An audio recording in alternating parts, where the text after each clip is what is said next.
Hey there. Tonight we're curling up in the kind of cold that doesn't just bite, it lingers. It creeps in through the cracks, seeps into your bones, and waits there, quietly testing what you're made of. Not everyone survives this kind of winter, but tonight you'll try. Not as a warrior, not as a queen, but as a Viking woman, the one left behind when the ships sailed and the men vanished into the snow. You're not swinging axes or raiding monasteries. No, your battles are quieter, slower, and far more exhausting, and they all start and end with the hearth. But before we wrap ourselves in pelts and step into this flickering firelight of the past, just a small note: if you find comfort in slow, sleepy stories like this one, and you enjoy these calm journeys through history, feel free to subscribe. Only if you'd like, of course. And while you're here, I'd love to know what time is it where you are, and what's the weather like tonight? Leave a comment, because nothing connects us across centuries quite like the cold. Now get cozy. Maybe pull the blanket a little tighter. Let's begin. The house is dark except for the fire. That's your job. You lit it this morning before sunrise, before anyone else stirred, and you've kept it burning all day. You've fed it with twigs, dung, leftover roots, whatever fuel the earth would give. You've protected it from the draft, coaxed it back from near death more than once. You've talked to it. You might not admit that out loud, but you have. Because in this world, the fire is more than just warmth. It's memory. It's family. It's the closest thing you have to protection when the night comes crawling in. You don't get to rest when the sun goes down. That's when things truly begin. The men are long asleep. The children twitch under wool bundles beside the wall. The ox tethered inside the doorway to protect it from freezing breaths, heavy against the turf. You move around them like a ghost, checking the thatch for leaks, stirring the ashes, rolling up the baby again, because she's kicked off her moss wrappings. The chores are quiet now, but they don't end. They just change shape in the dark. You're called husfru, lady of the house, but that title doesn't come with a crown or a seat by the fire. It comes with cracked hands, red from heat and cold alike. It comes with the responsibility of keeping everyone alive without ever once being thanked for it. You are the first awake and the last to sleep. And if something goes wrong during the night, if a child starts wheezing or a log shifts and the fire dies, you'll be the one who fixes it silently in the dark. That fire isn't just for cooking or warmth. It's sacred. Some families whisper that if the flame dims too low, it's a bad omen. Someone may fall ill or worse. You were raised on stories of women who let the fire go out and were visited by Draugr in the night, restless spirits of the dead. You don't know if you believe that, but still, every time the flames drop low, you feel a chill that isn't from the air. So you feed it. Even when you're exhausted, even when your eyelids feel like iron, you feed it anyway. Behind you, someone turns in their sleep. You glance back automatically, scanning the room not out of fear, but out of habit. This is your domain. You know every creak in the beams, every hiss of steam when snow melts through the turf roof and drops onto the hot stones. There's comfort in that familiarity. You know when a sound is wrong. You know when someone's breathing differently. And you know that the only reason anyone else is warm tonight is because you've kept the balance from slipping. It's strange, this kind of power. It doesn't feel like strength, not really. You're tired. Your knees ache from kneeling beside the hearth all day. Your back is sore from chopping wood, carrying buckets, pressing wool. Your stomach is a quiet ache. There was food, but not much. You fed the little ones first, the older ones next. You had what was left, and only after everything else was put away. Still, it's not resentment you feel. It's something softer, something heavier. You sit now, finally, beside the fire. Your arms rest across your lap, still wrapped in the same cloak you've worn since autumn. It smells like smoke and child sweat and turnip. You could fall asleep sitting up, but you won't. Not yet. You're waiting for the moment when the room is truly quiet. That's when you'll slip onto your pallet and pull the stiff wool over your shoulder. That's when you'll let go. There's a post just behind you, thick and worn smooth, where generations have brushed past it. You know the stories. It's said that some of these central beams, the onvula, hold pieces of the family's past, hidden inside a lock of hair, a finger bone, a scoop of ashes. Relics to honor the dead, to keep their spirits near. Sometimes you wonder whose bone might be in yours. You rest your back against it now, hoping that if there's anyone there, they're watching over you tonight. Not judging, just watching. Historians still debate how symbolic these hearth beams really were, whether families truly believed in the spirits they claimed to honor, or whether it was simply a form of ancestral pride. But belief isn't always rational. Sometimes you just feel safer with the tradition than without it. The snow outside is silent now. You can feel it even without hearing it. There's a weight to it, a hush that presses in from all sides. You imagine the edges of the roof rimmed in frost, the turf above you hardening like stone. Inside, your fire glows. It doesn't roar, it never roars. You can't afford that much fuel, but it holds. A steady red warmth that breathes like an old animal. You glance toward the door. It's covered with an extra pelt tonight, nailed loosely to the frame to block the wind. But you know it won't hold forever. Eventually, a gust will find its way in, slip through the seams, and send a blade of air across the floor. That's when you'll have to get up again. You'll do it without complaint, without anyone even knowing, because that's what you do. You're the last one to sleep, not because you want to be, but because someone has to be. Because this house runs on fire and breath and vigilance, and none of that happens by accident. You reach forward, gently push a log deeper into the coals. Sparks rise, dancing in the smoke. You watch them go, your eyes glassy from the heat and the hour. Maybe tonight the baby will sleep through. Maybe your eldest won't cough. Maybe the fire will hold. Or maybe it won't. Maybe the cold will find its way in after all, like it always does. But even then you'll be here, quiet, awake, guarding the night in silence. Because that's what it means to be a Viking woman. The warmth never really stays. You lean into the fire a little longer, savoring what little it offers before you must let it go. Eventually your body insists on rest, even if your mind doesn't. You stretch out on the rough bedding you've arranged in the corner near the inner wall. It's not so much a bed as it is a pile of stitched-together skins, smoked animal hides, and layers of coarse wool that still smell faintly of sheep. Comfort isn't the goal. Insulation is.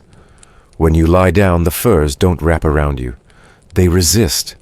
They creak like bark hardened by days of smoke and weeks of dampness. You pull one over your shoulder and feel the chill sink into your bones through the layer of frost clinging to its underside. It's heavier than a sleeping child. You shift beneath it carefully, trying not to jostle the baby lying beside you. Her breath fogs the air between you both, shallow and warm. You instinctively reach over to make sure she's still warm, still breathing. These are your blankets, fur, wool, and survival. There is no feather-stuffed duvet, no linen sheets, no softness. Just the memory of warmth and the hope that your body can generate enough of it to last till morning. The ceiling above you is dark with soot. The walls sweat in the places where the turf hasn't sealed completely. But this is as close as you'll get to safety in this world. And even here the cold doesn't knock its seeps. Your cloak wraps around your shoulders, but you've worn it so long that it barely smells like you anymore. It smells like the fire, like onions, like days spent inside a body that has worked too hard and eaten too little. You tuck your feet in tight, curling around yourself like you once did in your mother's arms. That was years ago, maybe decades. She likely had the same smells, the same aching joints, the same silent prayers whispered into reindeer hide. You try not to move too much, knowing the children will wake if you do. Their bedding isn't any better than yours, just thinner, more threadbare. One of your sons has a blanket that used to belong to your brother before he drowned in the fjord. It still has his initials stitched in, though the thread's worn down to almost nothing. You've patched it with strips of old shirt sleeves, animal sinew, and even a slice of fish skin once when there was nothing else. He doesn't know that. He just calls it his warm blanket. The cold is a living thing in this house. It presses against the walls, lurks in the corners, and waits for your breath to slow before crawling beneath your clothes. You've learned not to fear it. You've simply made peace with its presence, like a rude neighbor that shows up uninvited but always stays for dinner. Historians sometimes debate just how brutal Viking homes truly were. Some argue that longhouses were marvels of early engineering, designed to retain heat with turf roofs, low ceilings, and densely packed walls. Others claim that most families still froze nightly, and that any insulation was as much spiritual comfort as practical defense. The truth likely lies somewhere in between. Your house does its best, but it's still a house built with what the earth would give nothing more and certainly nothing less. One curious tradition passed down among women in your village is that a sleeping mat made with animal skins layered with dried moss stays warmer than anything else. The moss, when packed right, traps the warmth and resists mold. If you could find enough, you'd stuff it into everything: boots, mittens, baby wrappings. But there's never enough. You used most of what you had last winter, and the rest, well, it probably burned in the hearth when things got desperate. Tonight your breath rises in thin clouds. You try not to think about the way your toes tingle. At least tingling means you still feel them. The real danger is when the sensation vanishes altogether. That's when frostbite comes. Quiet. Painless at first. You remember a neighbor whose fingertips blackened and peeled. She wrapped them in sheep wool and prayed for spring. She didn't last long. Still, you find small moments of warmth. The child curled against your cheeks, pressed into your ribs. The faint heat of your own skin beneath 3 layers of wool. The soft huff of air from the ox's nostrils as it shifts in its sleep. These are comforts, not luxuries, just enough. The fire sputters and you instinctively raise your head, listening. It's not out, just shifting. You settle again, pulling the heavy fur over your ears. The edges are stiff and scratch your cheek when you move. You close your eyes. You think about the furs where they came from. The bear, the elk, the wolf. Your husband brought home a fox once its coat still warmed, the red fur glistening. You tanned it yourself with urine and bark your hands numb the whole time. It shrank in the cold and cracked along the spine. Still, you kept it. It lines the baby's cradle now. Every piece of warmth must earn its place. Tidbit time in some parts of early Norse communities, it wasn't uncommon for bedding to be passed down like jewelry. A particular piece of reindeer hide might be used for generations, sometimes buried with the last person to sleep in it, as a gesture of thanks. And if a family couldn't afford to bury their dead with anything, they'd remove a small square from the bedding and burn it in the hearth, a ritual offering, and perhaps a way to let go of one more mouth to feed. There's a kind of peace that comes with exhaustion. Your body stops protesting. It just sinks. The ache becomes background noise.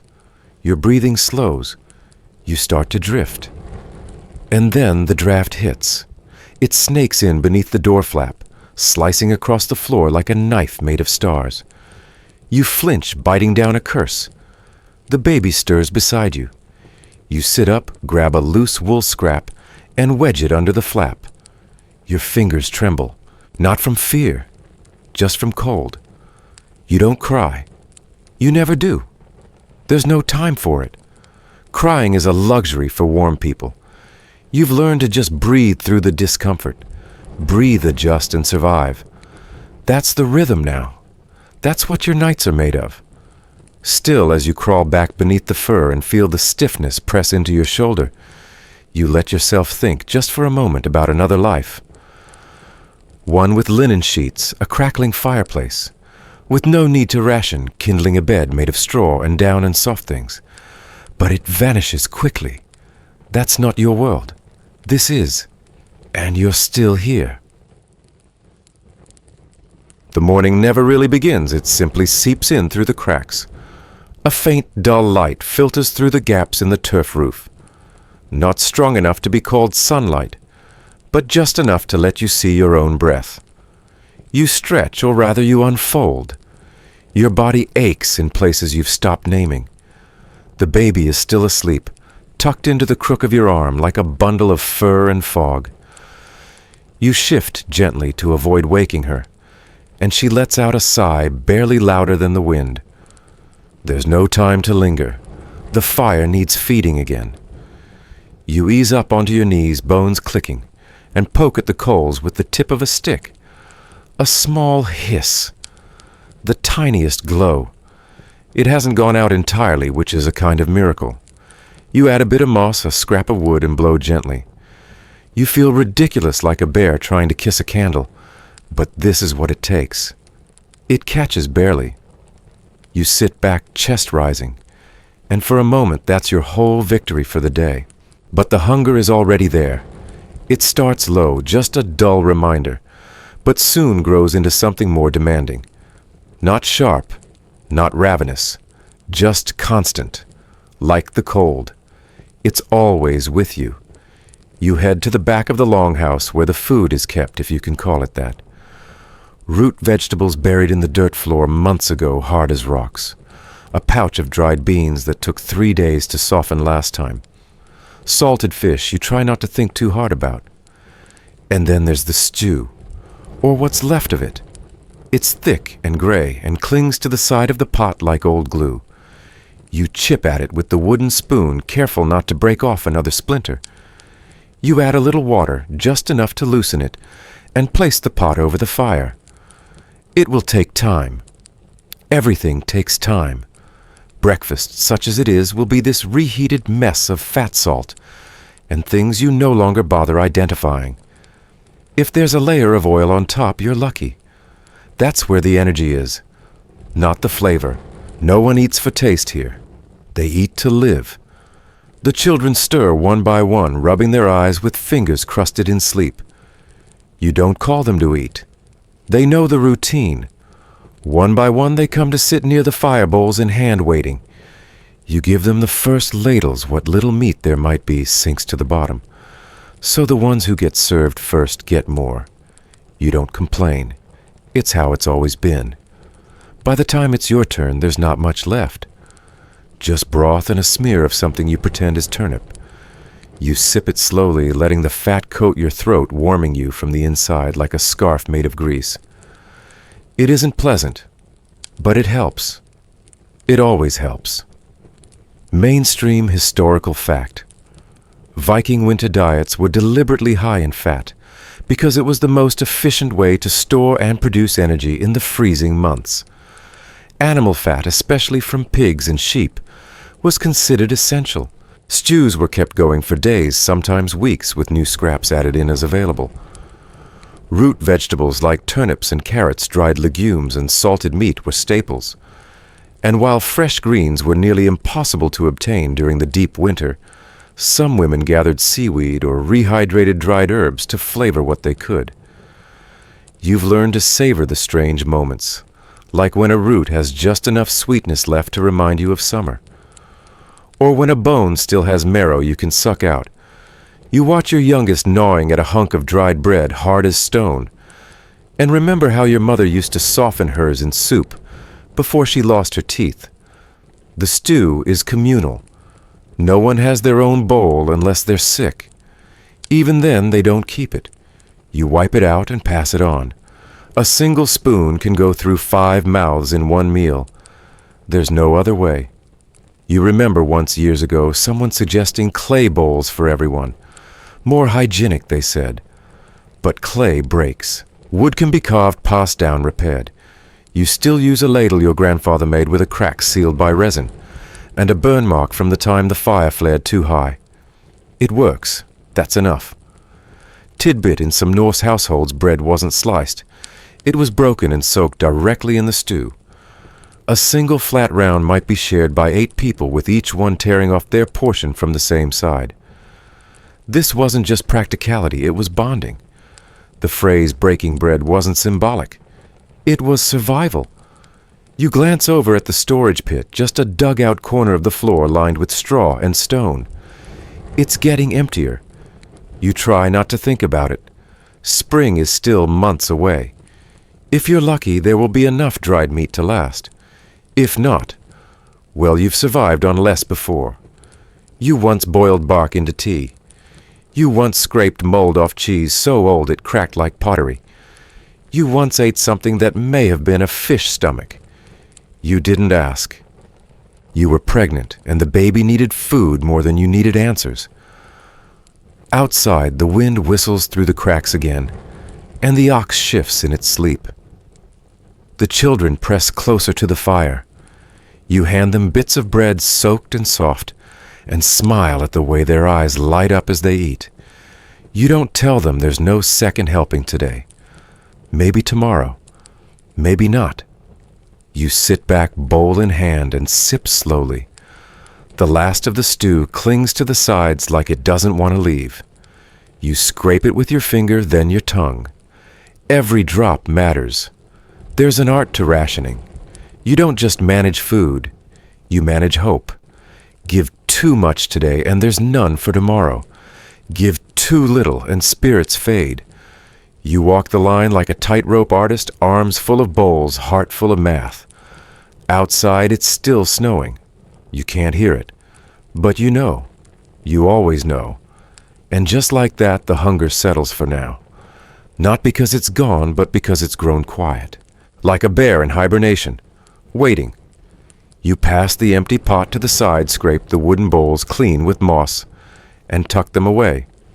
No one thanks you. No one even sees you doing it. But that's the rhythm here. That's the dance of the hearth. You feed the fire. You feed the family. And sometimes, if there's anything left, you feed yourself. And still you're grateful. Not because this life is easy or fair, but because there's still something in the pot. Because the fire still burns. Because today at least no one went hungry. And in a world like this, that's more than enough. The bowl is barely rinsed before the water turns to slush. You knew it would happen, it always does. A few drops spilled near the hearth survive long enough to leave wet streaks on the floorboards. But the rest just freezes in place. You stare at the bucket of rinse water, already shimmering with a skin of ice, and sigh. You'll need to break it again. Maybe with the back of the ladle if it hasn't cracked already. Cleaning doesn't wait for warmth. Dishes still need to be scrubbed. Laundry still needs soaking, and the floor still needs to be wiped, where the ox decided to relieve itself sometime in the night. You don't even wince when your fingers plunge into the near-frozen water. It's not courage, it's numbness.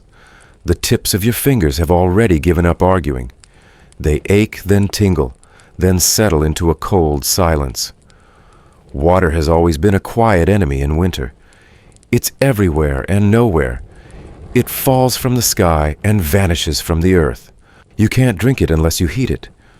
You can't wash with it unless you're willing to sacrifice precious firewood. You can't even melt snow unless you have a pot.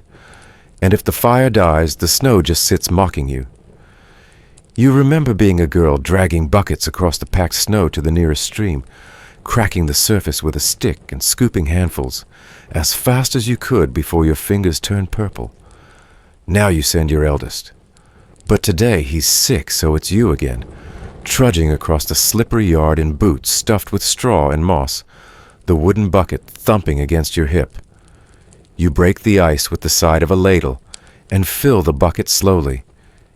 Each dip is a contest of strength between you and the icy surface. The water beneath is liquid, but just barely. And every splash that lands on your skin stings like nettles. You pour the bucket over your shoulder, careful not to spill, and shuffle back toward the longhouse, your breath trailing like smoke behind you. You're not just washing dishes.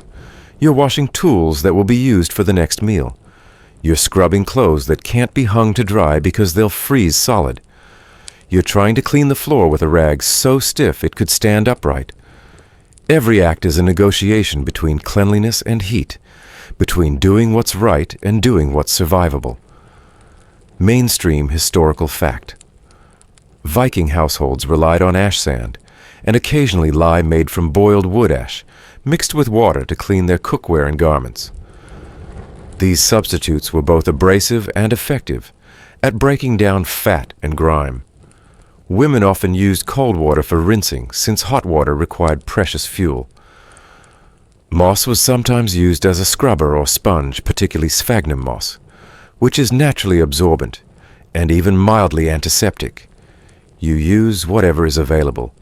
Ash from the hearth to scrub bowls. Bits of moss to clean sticky wooden spoons.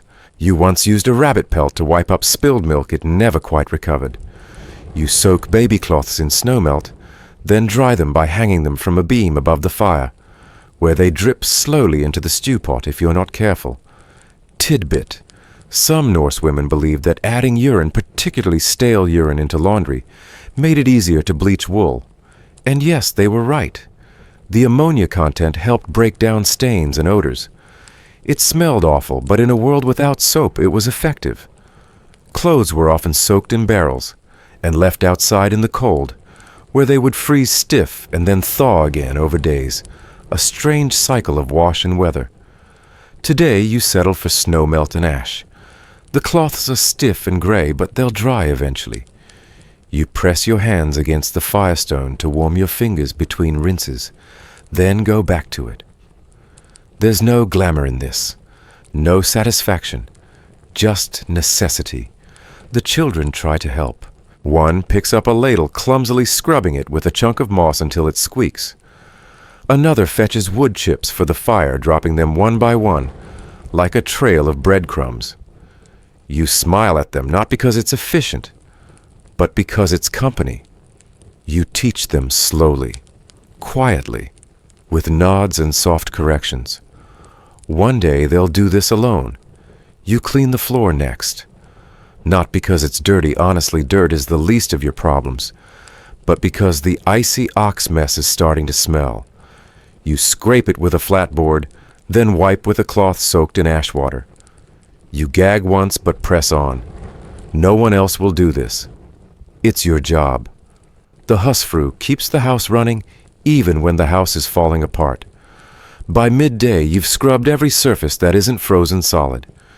You've broken and rebroken the surface of the water bucket 6 times.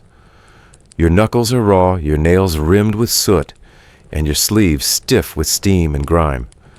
But the fire is still lit. The house is still standing. And for the moment, no one is sick. You've learned to count blessings in silence. The pot didn't crack when you reheated the stew. The child didn't cry when his blanket slipped. The snow at the door didn't slide inside during the night. Little things. Invisible victories. You sit back on your heels and look around. The house smells like smoke animal skin and boiled fat.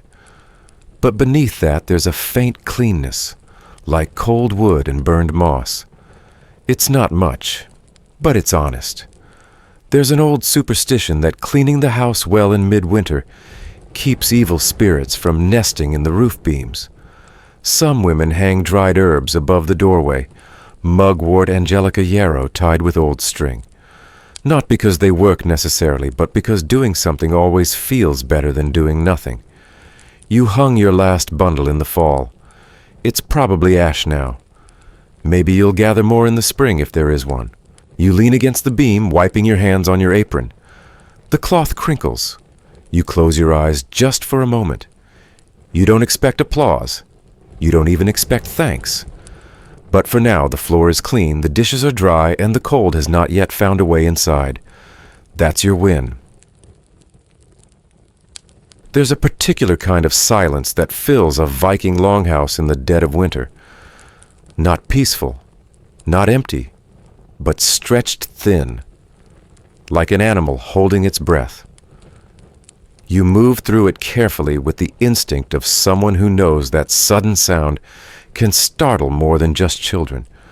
Today the silence isn't from calm, it's from worry.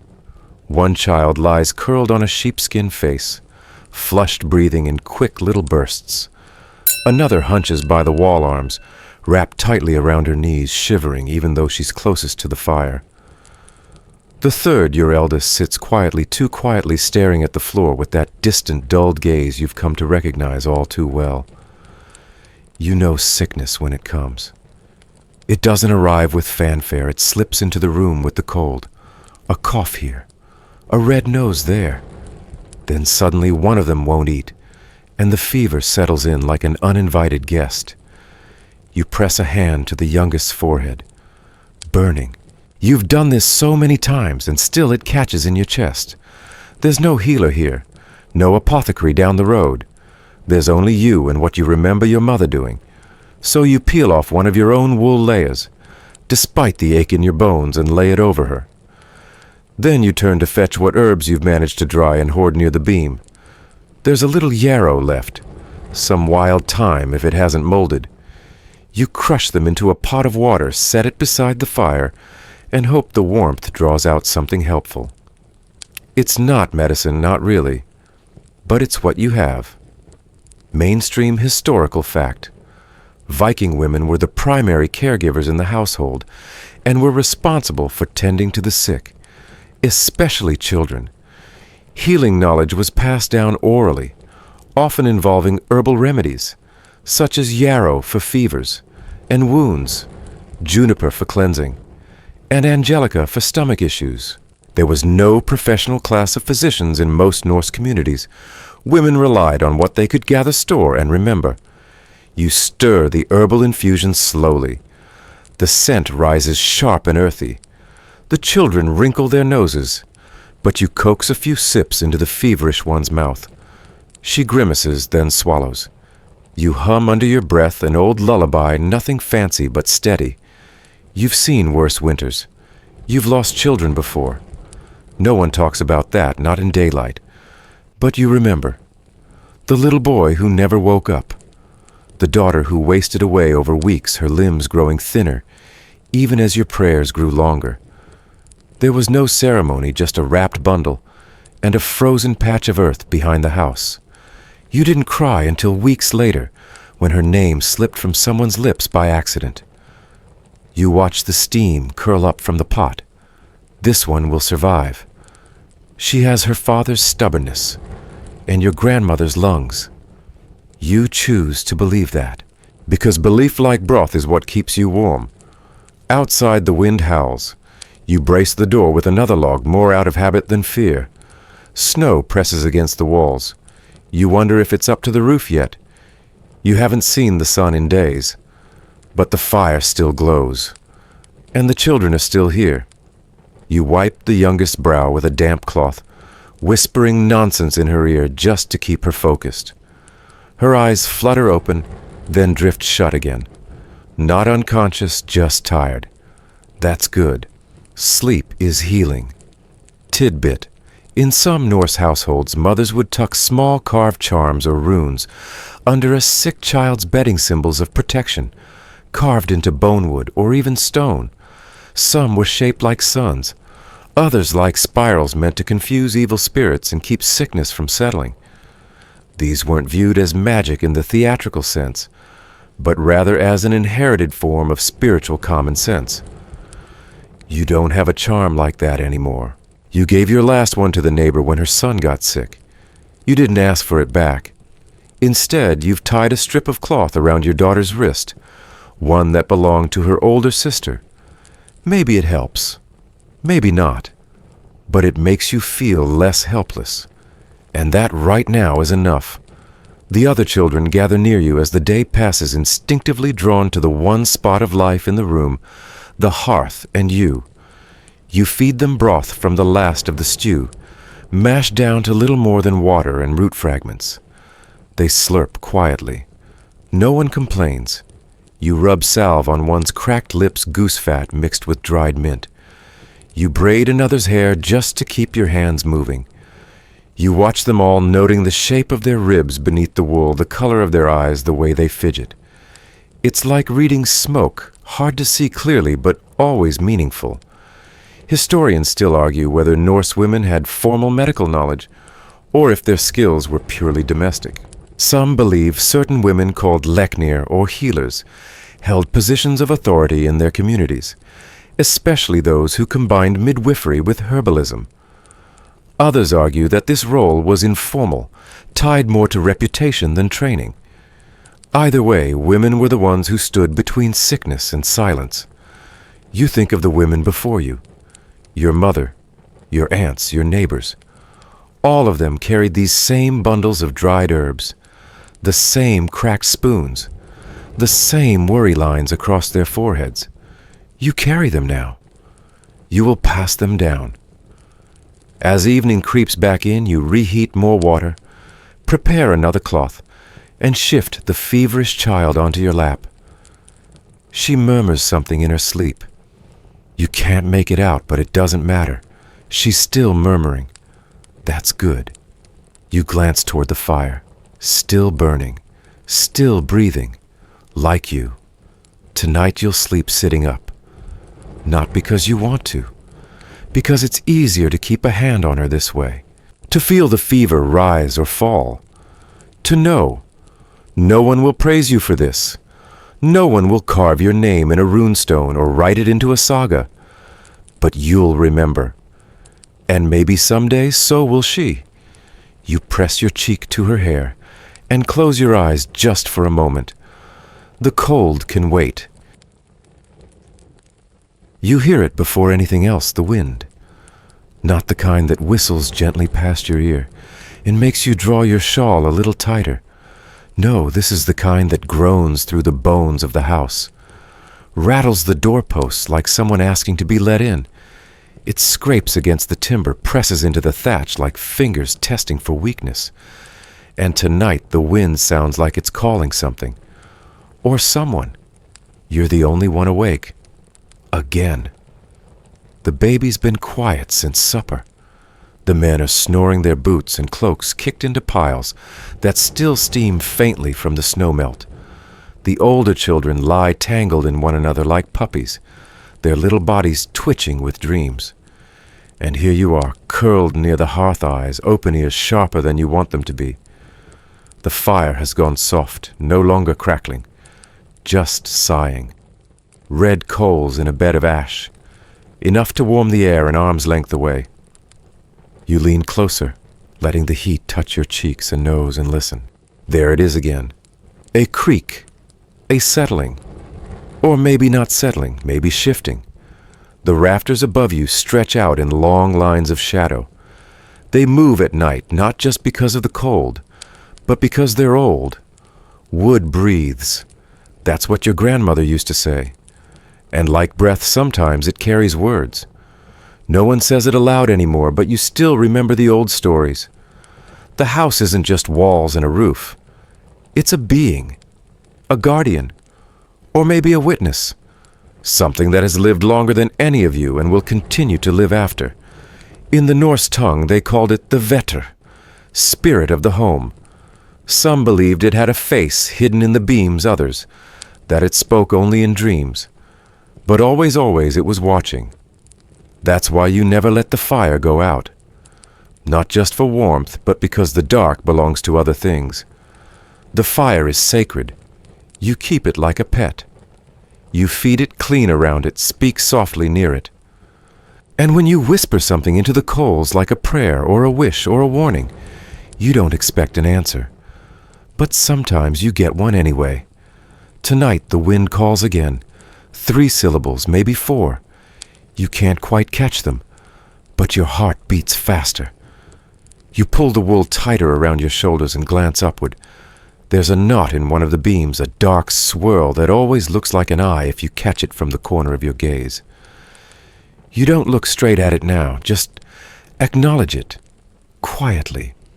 Your mother once told you that when a baby died in winter, they wrapped it in linen and placed it close to the rafters for a night, so the spirit of the home would recognize the child and help carry it safely into the next world. She said she did that once, for the brother you never met. You believe her. Historians often describe the Viking worldview as animistic, where everything, even the structure of a home, held life. The beams over the hearth were particularly sacred, as the hearth itself was seen as the heart of the home. Many families would offer milk beer or scraps of meat to the house spirit, especially before important events like births, deaths, or voyages. These spirits were neither fully good nor evil. They were there, and they remembered. You reach behind you and pull a crust of hard bread from your satchel. You break off a corner and toss it into the fire. It crackles, hisses, then turns black. You don't say anything aloud, but you think the words, "For the one who watches." It's enough. The shadows above shift again. Maybe it's just the flicker of light, or maybe not. Tidbit. There's a story from your cousin's village about a woman who heard her husband's footsteps on the roof for 3 nights after he died at sea. She never opened the door, just placed his boots by the hearth, and on the 4th night they were damp, not from snow, from seawater. You shiver and rub your arms, not sure whether it's the cold or the thought. You've never had anything like that happen. Not exactly, but once after your youngest had a fever so strong you thought she'd stop breathing. You sat up all night with her in your arms. Around dawn, the fire flared up by itself. No one had touched it. You just watched stunned as a coal popped and landed at your feet. The baby exhaled deeply and her fever broke an hour later. Coincidence? Maybe. But you still tell that story to yourself when no one else is listening. Some say you shouldn't feed the house spirits too often, that it makes them greedy. You don't worry about that. If something lives in the beams, it's earned its bread same as you have. It's held the weight of winters year after year, long before your time. The others think you're silly, or maybe just tired. They don't say it aloud, but you see it in their eyes when you straighten up from the fire, with soot on your cheeks and ashes in your skirtum. Let them laugh. They don't sit up all night listening. They don't carry the silence when the wind dies down, and the shadows don't move and everything is suddenly too still. That kind of silence makes your skin prickle, like a breath being held somewhere just above your head. You keep your hands busy. Pick lint off the baby's wrap. Rearrange the dry twigs for tomorrow's kindling rub salve onto your cracked knuckles. Anything to keep from just sitting. Anything to avoid looking directly at the place where the beam splits into the wall, where the knot in the wood looks a little too round. Your grandmother said if you hear your name 3 times in the wind, you should never answer. You've only heard it once, maybe twice, so far.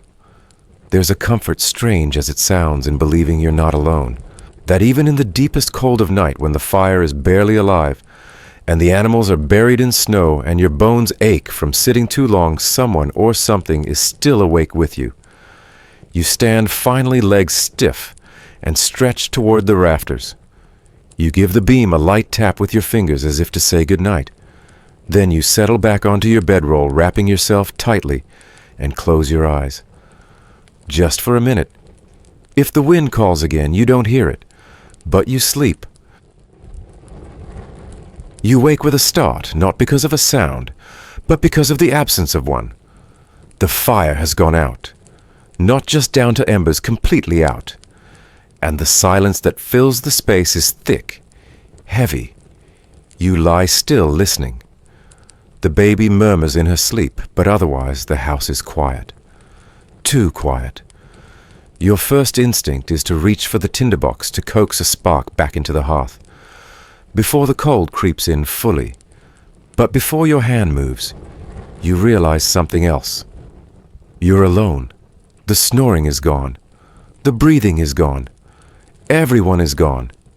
It only lasts a moment, of course, just long enough for your pulse to rise in your throat like a shout. Then you hear it rustling soft movement. A child rolls over. Someone coughs. The world comes back into shape. But it's a reminder. In this world, being alone isn't just a feeling. It's a danger. The men are gone. Not permanently, not yet. But they've left at first light, trudging into the snow for one reason or another. Hunting, trading, defending. It doesn't matter. They're not here. And that means everything that happens now, everything that might go wrong, falls to you. You tend the coals, breathe life into them with practiced breath. Add twigs, then kindling, then thicker logs. The fire grumbles, then catches. Light flickers back onto the walls, dancing across the carved doorframe, where your husband once etched protection runes. You whisper a thank you to no one in particular. Outside, the wind is already up. It howls against the edges of the house, pulls at the animal hides stretched over the windows, whistles down the chimney. And with the men gone, there's no one to answer it but you. You move quickly. You check the goats still there.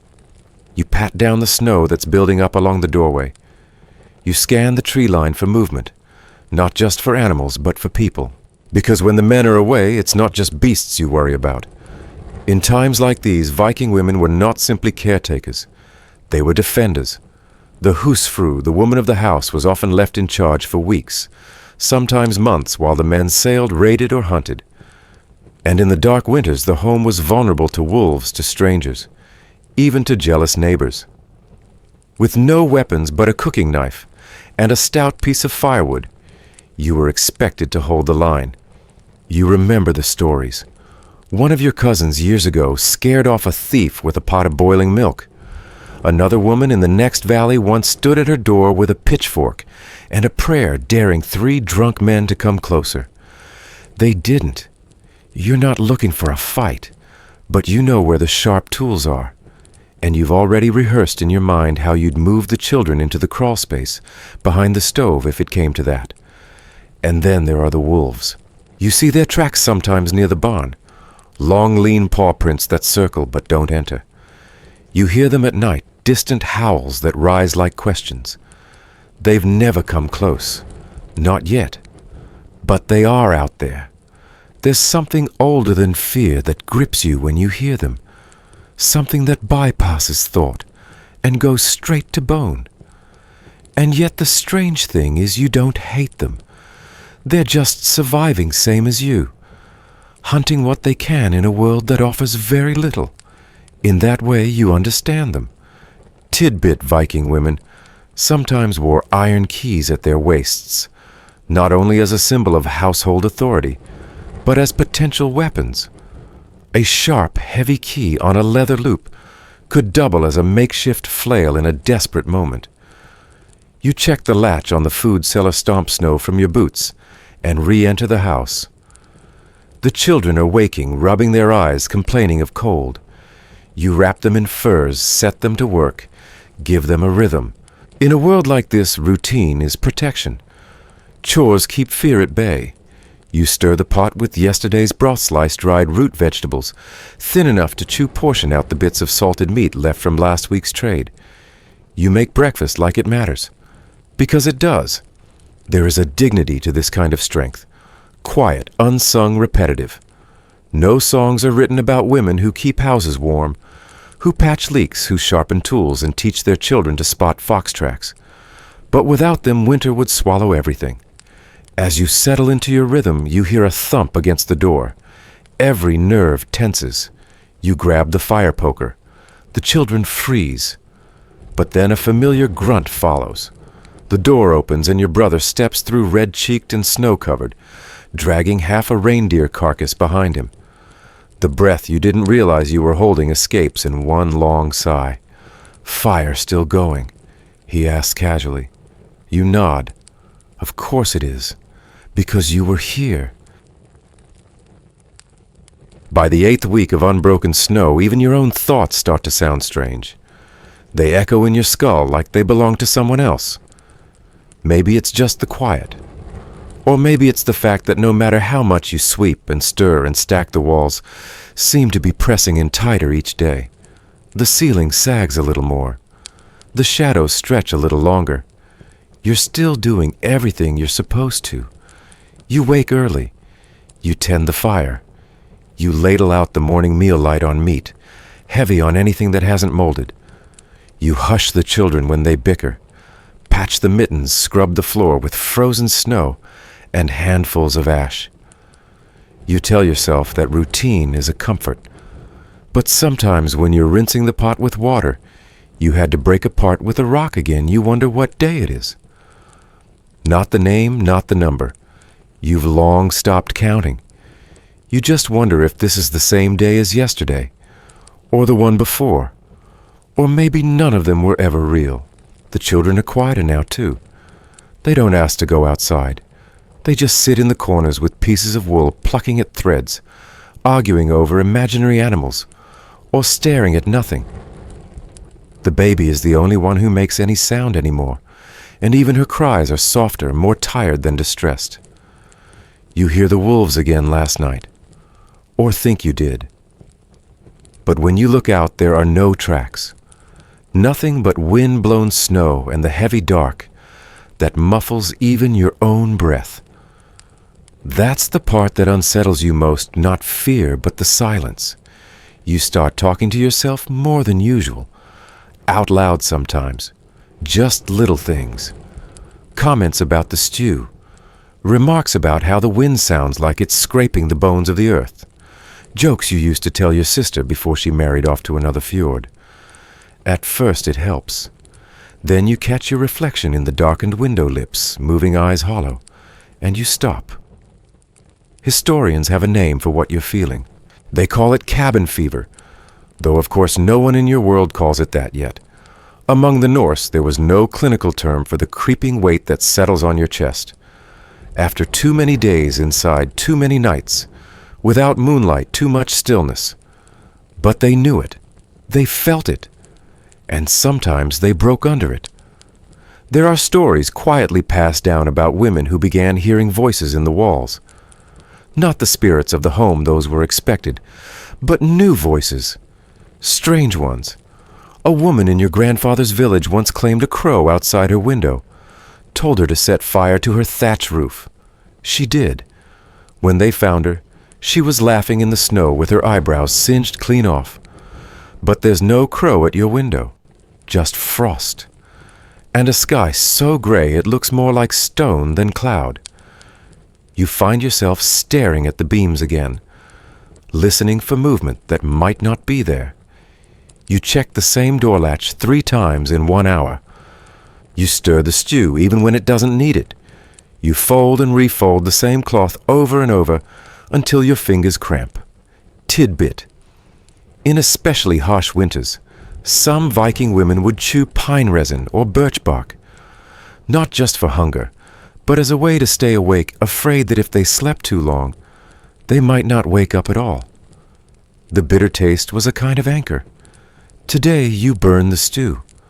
Not badly, just enough for the smell to stick in the air like a scolding.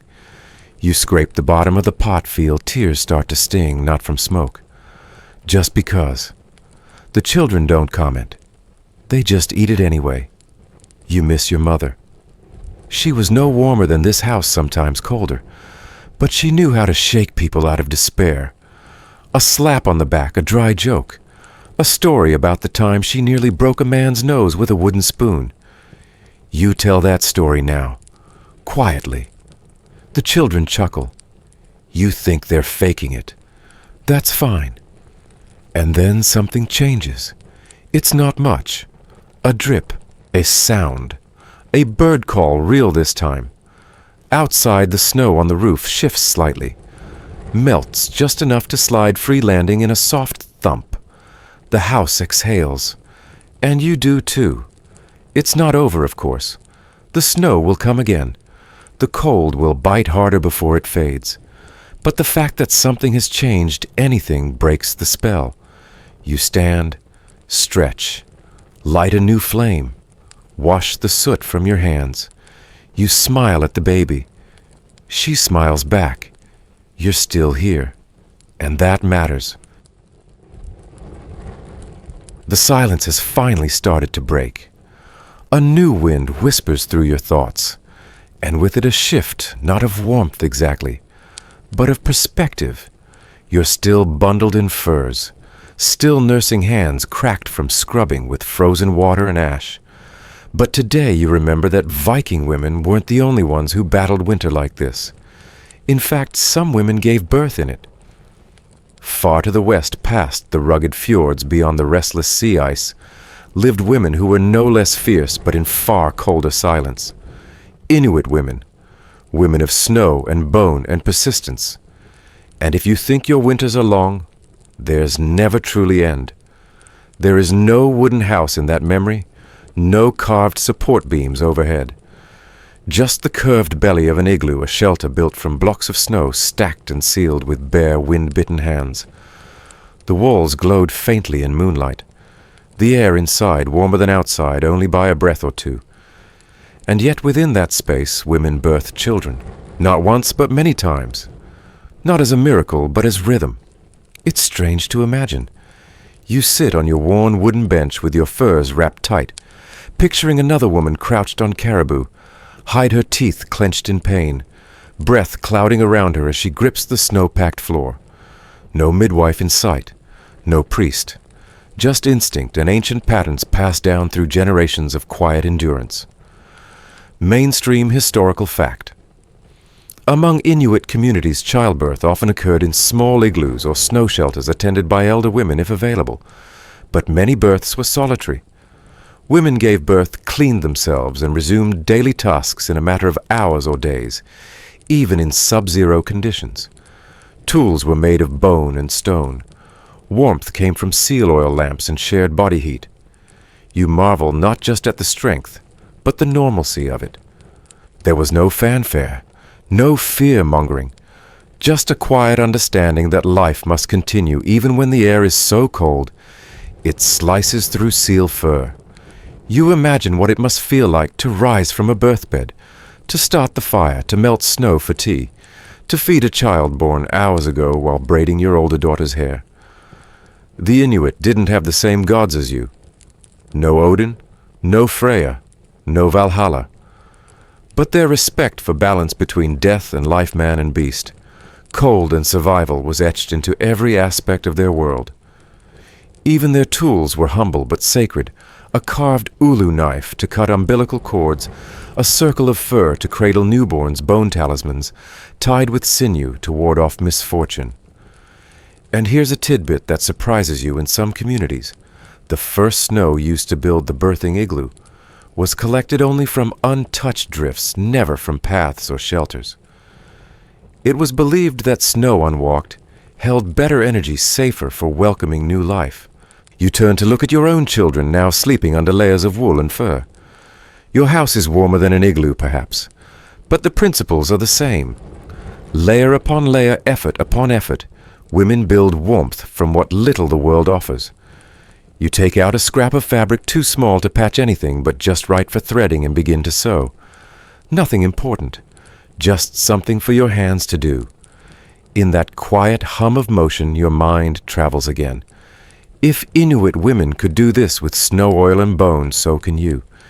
In the corner of your mind, a question stirs. How many stories of women like that have been lost? How many breathless nights? How many near-silent births? How many glances exchanged in flickering firelight, never written down? You think of your grandmother's stories, how she could skin a rabbit with one hand and swaddle a baby with the other, how she knew which moss to boil for coughs, how she once chased a thief down the mountain with nothing but a ladle, and her curses. And you realize something that should have been obvious all along. Women don't survive winter because they're strong in the way warriors are strong. They survive it because they make life possible inside of it.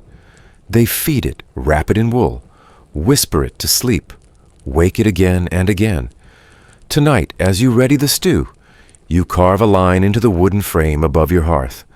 A simple notch, nothing elaborate, but it means something. You were here. You made it one more day. So did they.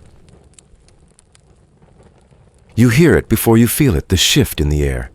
Not warmth, no, but something softer, less biting. The kind of cold that whispers change is coming even if it hasn't arrived yet.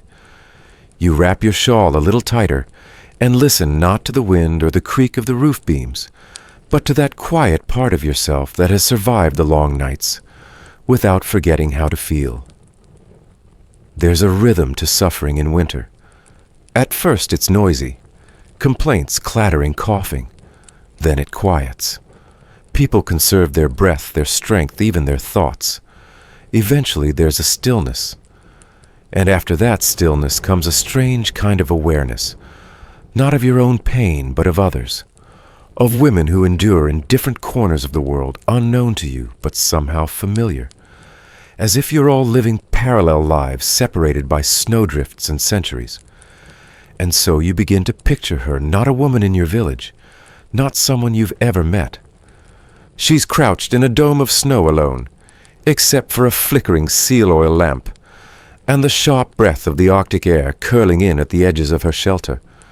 Her hands are cracked, her belly is full, and the child inside her has chosen this moment, this howling hour of a frozen night to be born.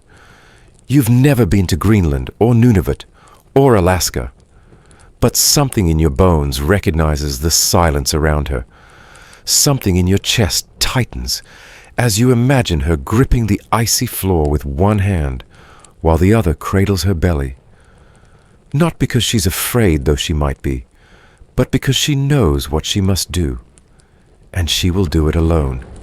She is Inuit, and she is giving birth not in a house with carved beams or a firelit long hall, but inside an igloo, a shelter made of snow and patience, and skill passed down like lullabies. The walls curve above her like the inside of a shell. The snow insulates dampened sound holes in the little warmth created by her own body, and the flame of a lamp fueled by seal blubber. There is no midwife beside her. Perhaps there would be in another season, but not tonight. She does not scream. She breathes. She clenches her jaw. She folds forward as the pain ripples through her, steady as a drumbeat. Then stillness again, and then a cry. Small, wet, alive. There's a legend among some Inuit groups that the snow used to build birthing shelters must be untouched, taken only from pure, untrampled drifts. Snow walked on by men or dogs was believed to carry energies not fit for a newborn's first breath. So they walked carefully, choosing with reverence. Not for cleanliness, but for sacredness. You understand that. You know the difference. And though your own home is made of wood and moss and fire-darkened stone, the feeling is the same. That instinct to build a world for someone new, even when the world outside is freezing and brutal and loud with teeth. She wraps her baby in a ring of fur, uses her knife to cut the cord, ties it with sinew. She holds the child to her chest as the oil lamp flickers, and smoke curls upward into the snow dome ceiling. She will name him later. For now, she only hums a sound as ancient as ice. You stir your stew absently. You haven't looked away from the fire for several minutes.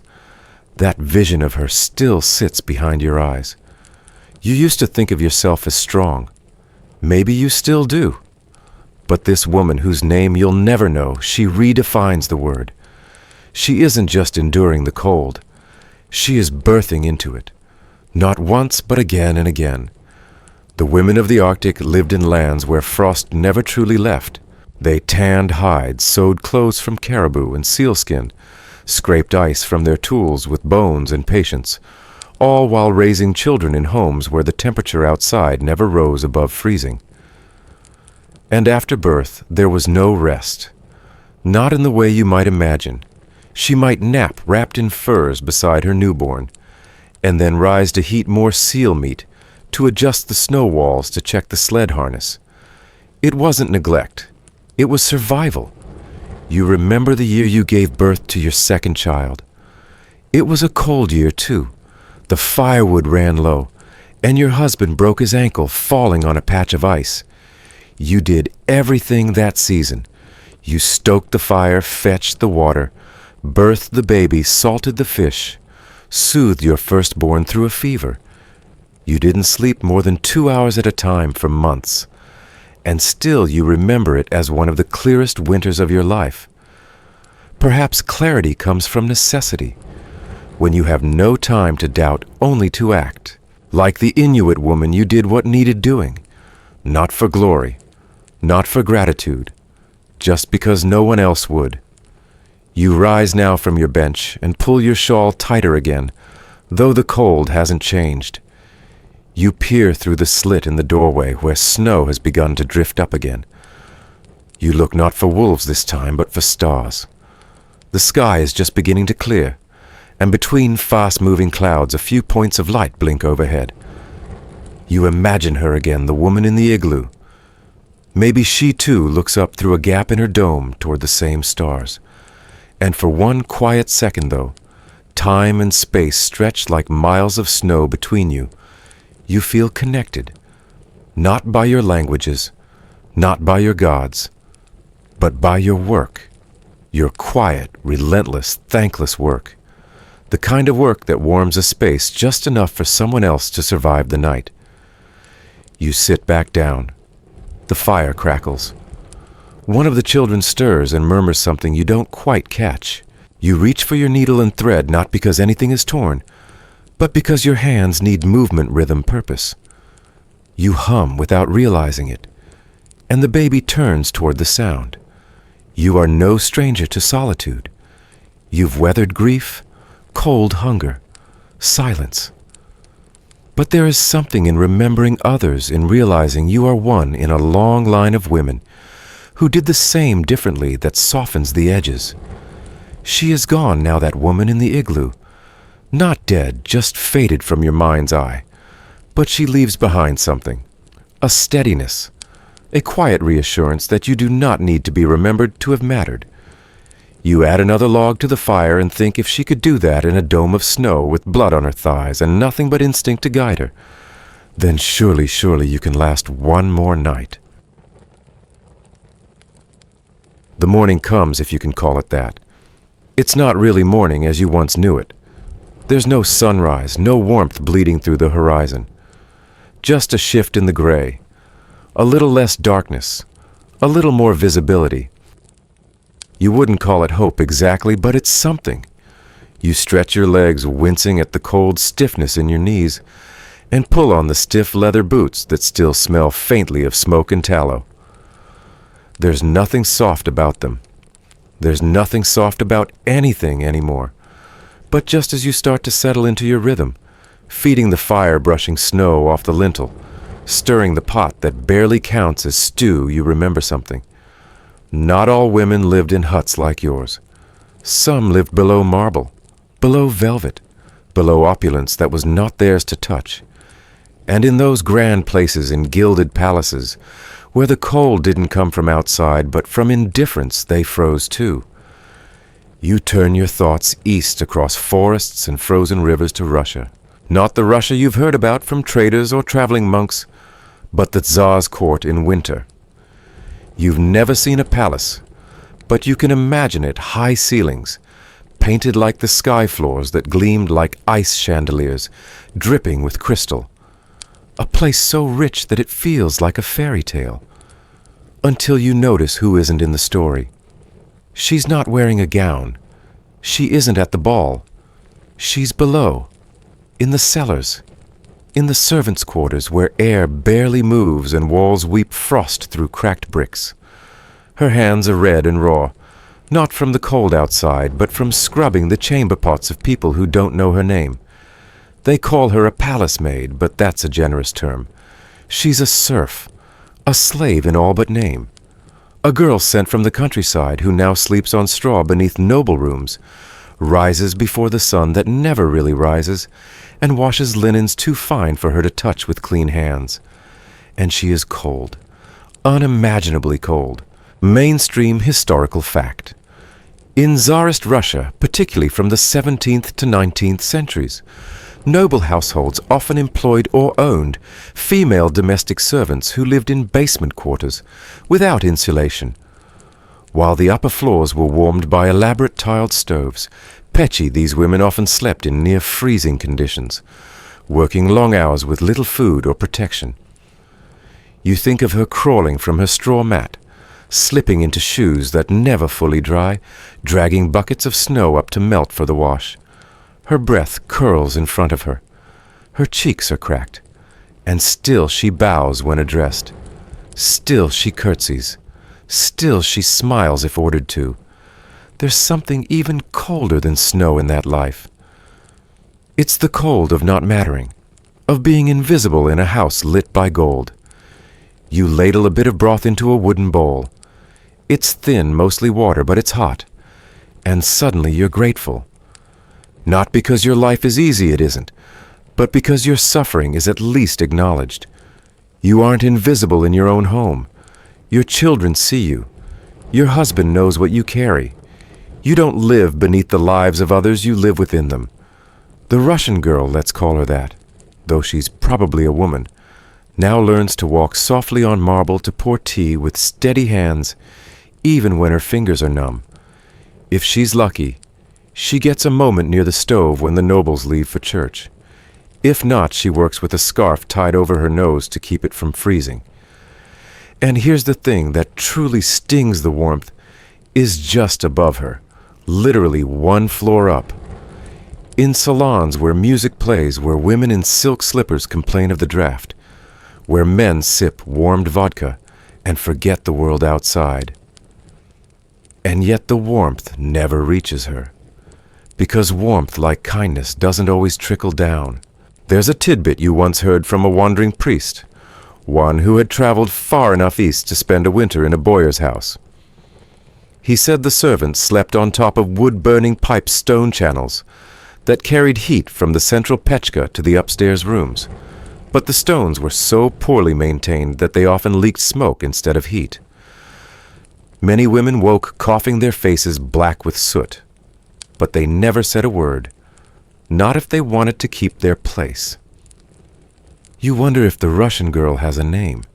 You imagine her brushing soot from her sleeves, smoothing her apron, stepping upstairs to light the samovar, and serve tea to a countess who calls her dear, but doesn't know her age. You imagine her slipping a scrap of bread into her pocket, not out of hunger, but habit. Survival becomes muscle memory after a while. You hear a knock, just the wind really, but your heart skips anyway. You're not used to guests, not in winter. But the Russian girl, she served them daily. Nobles, priests, foreign dignitaries. And she had to smile. Always smile. You don't envy her life, but you admire her endurance. The way she stitched herself into the seams of a world that never welcomed her. The way she folded linens with cracked fingers and somehow still managed to hum. You think of her now as you shake the snow off your boots. Not out of pity, but recognition. You are both women made to bear more than anyone should simply because you must. And in that thought, something unfreezes. Not the world, not yet. But maybe the part of you that forgot you weren't alone. The silence thickens again. Not because nothing is happening, but because everything is just very, very quietly. The children are wrapped in furs, pressed together like sleepy kittens. The stew has finally turned to something resembling food, and the wind has stopped trying to tear the roof off. That's what passes for peace in a Viking winter. You breathe in slowly and let your shoulders drop. For a moment you almost feel warm. But then a memory that isn't yours begins to unfold. A house, but not made of wood or stone.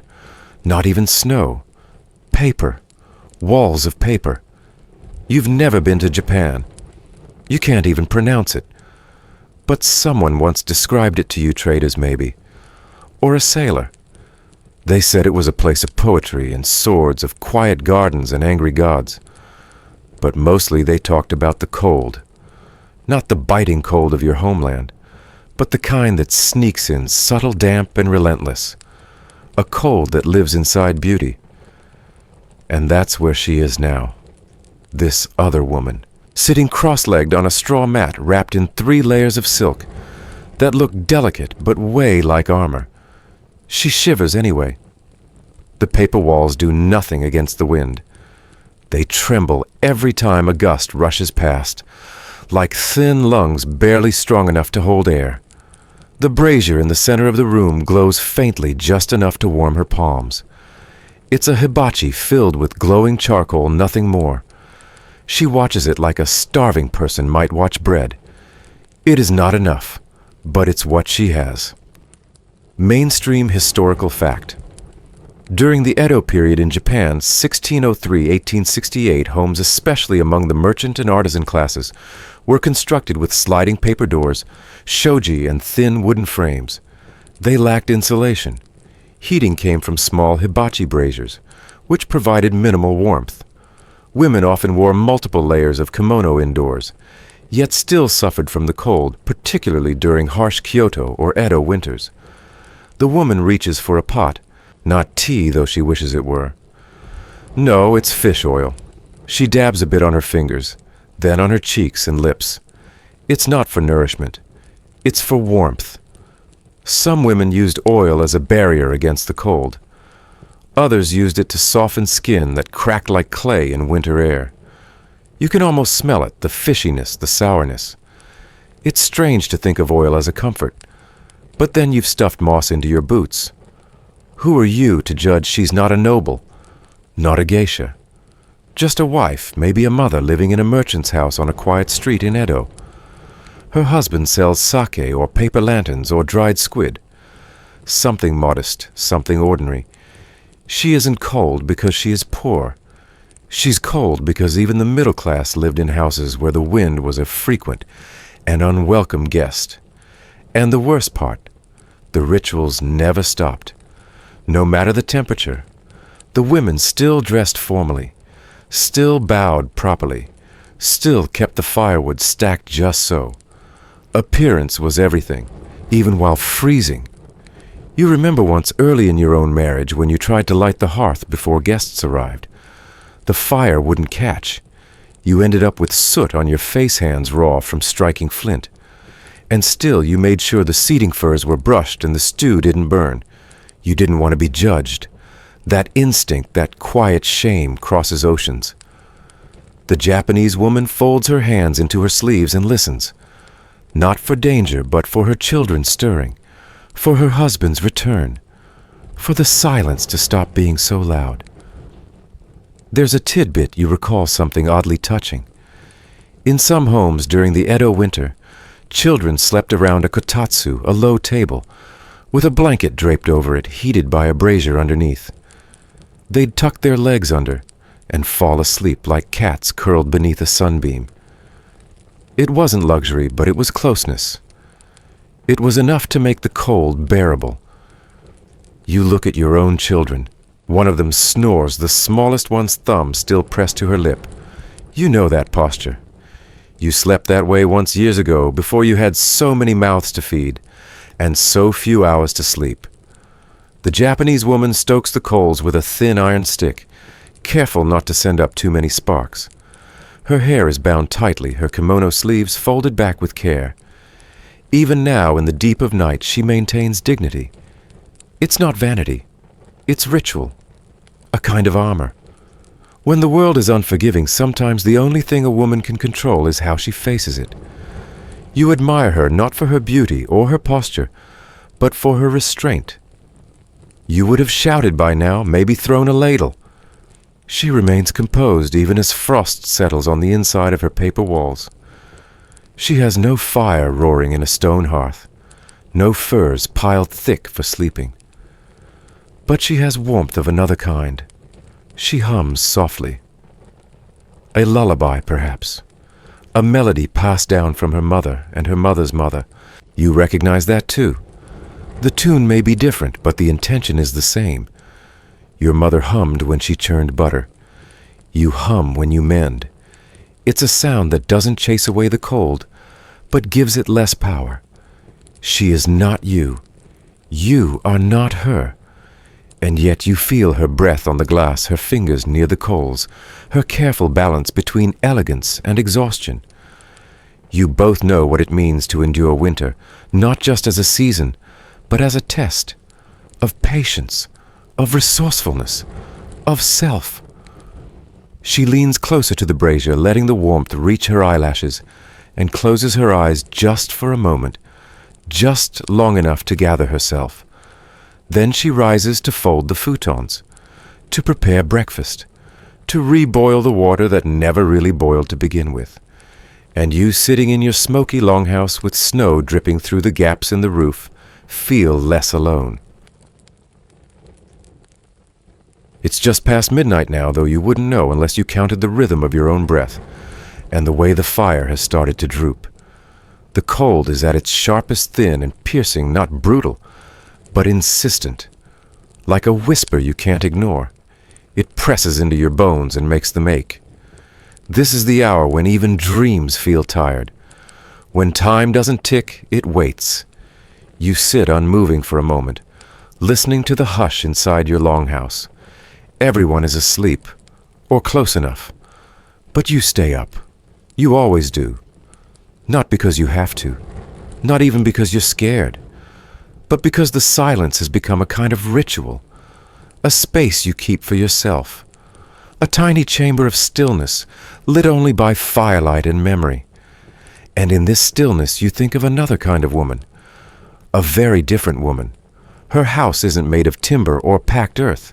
It's stone, high stone walls, cold stone floors, a stone chapel with stone pews, none of which do her much good when the frost sets in. She is a nun, or maybe a novice, or maybe something in between. All you know is that her world is made of stone and silence. She rises before dawn every day, not because someone calls her, but because the bell does. Its clang is deep and hollow and heavy. It doesn't so much wake you as summon you. You rise because it is time. Not your time, but God's. You imagine her pulling a wool robe over her shift, the fabric coarse against her skin. She slides her feet into sandals that don't shield her from the icy floor. She moves with practiced stillness down the narrow corridor, candles flickering beside her like witnesses. Every footstep echoes. She doesn't speak. She's not allowed to. Mainstream historical fact. In medieval convents, especially in Northern Europe, nuns adhered to strict liturgical schedules that required them to wake long before sunrise for Matins midnight prayers and Lauds pre-dawn prayers. The buildings were often unheated with stone construction that retained cold, and silence was mandated during most hours. These women endured frigid environments in service to spiritual discipline, often fasting and performing manual labor even in winter. She crosses into the chapel and the cold wraps around her like a shroud. It lives here too, not just in the air, but in the pews, in the statues, even in the hymnals. The incense does nothing to warm it. Neither does the candlelight. It's beautiful in a way, this chill, solemn and disciplined like the prayers themselves. But beauty is no comfort when your teeth are chattering. You recall once years ago being told that silence brings clarity, that in stillness we hear the voice of truth. But right now all you can hear is the wind curling around your walls and the faint snap of a log collapsing into embers. You wonder if she hears anything different, if the nun's silence is filled with purpose, or if she too sometimes wants to scream. But she doesn't. She chants, in Latin, or maybe a local dialect warped into liturgy. Her voice is quiet, blended into the hum of her sisters, none of them louder than the rest. Together they rise like mist's soft and reverent breath, crystallizing with every syllable. There's a tidbit you remember, a strange one. In some convents, especially in colder regions like Saxony or northern France, the sisters would place hot bricks or stones wrapped in cloth under their robes during prayer. They weren't allowed to complain of the cold, but small gestures of comfort were quietly accepted, provided they didn't distract from devotion. One abbess even permitted the use of sheep's wool foot wraps soaked in vinegar to warm the blood, claiming it preserved piety and circulation alike. She prays not just for salvation, but for stillness, for the world to hold still long enough that she can catch her breath between verses, for the ache in her toes to fade before the next reading. She doesn't expect joy. That's not why she's here.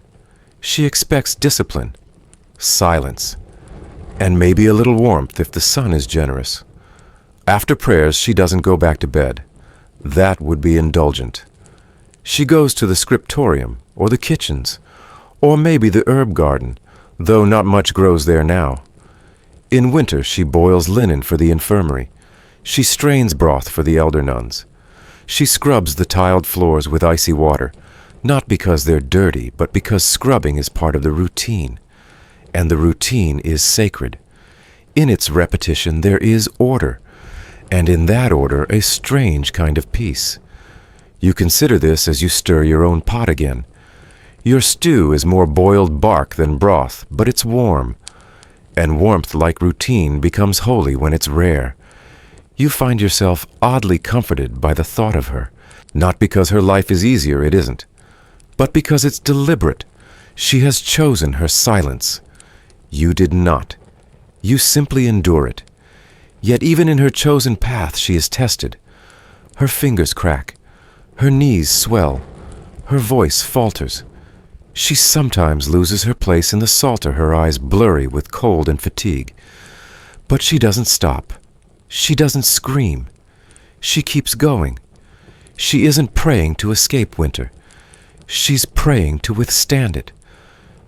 You realize somewhere between her world and yours, there is a shared truth that resilience is quiet. It doesn't shout. It doesn't flail. It hums like a hymn in a frozen chapel. You close your eyes just for a moment and feel her breath near yours. You aren't alone in this cold. Across centuries, across faiths, across languages, women like you have sat in the dark and waited for the sun. Not just the sun in the sky, but the sun in the soul. The promise that even this will end, that warmth will return, that survival is not meaningless. You wonder what she would say to you if she could speak. Maybe nothing. Maybe just a nod. Maybe just a shared look over the rim of a steaming bowl. A glance that says, yes, this is hard. Yes, this hurts. But we're still here. And sometimes being still here is enough. The wind rises again. It's not like before, no screaming gusts or furious snow that rattles the bone-dry rafters above you. No, this wind is quieter, slower, as though the storm itself has grown tired. It drapes itself across the longhouse in a low hum, almost like the breath of something sleeping. The fire has settled too. You watch it from across the room, more ember than flame now, and you know it won't last until morning. You move closer, stretching your hands toward the warmth you can still feel but barely see. You rub your fingers together. They don't crack anymore, only because they've already cracked. The skin has learned. Or maybe you've stopped noticing. There's something strangely comforting in that. But your thoughts drift again. You've traveled a long way in your imagination, over the past few nights across fjords and forests and cities, to paper-walled houses in Japan and freezing chapels in France. But tonight you find yourself somewhere far stranger, somewhere wilder.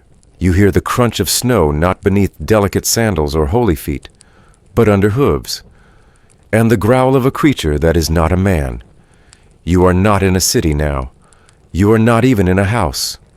You are in the open wide as the sky with snow as far as the eye can see. And in that frozen openness a woman rides. She is small, but she is not fragile.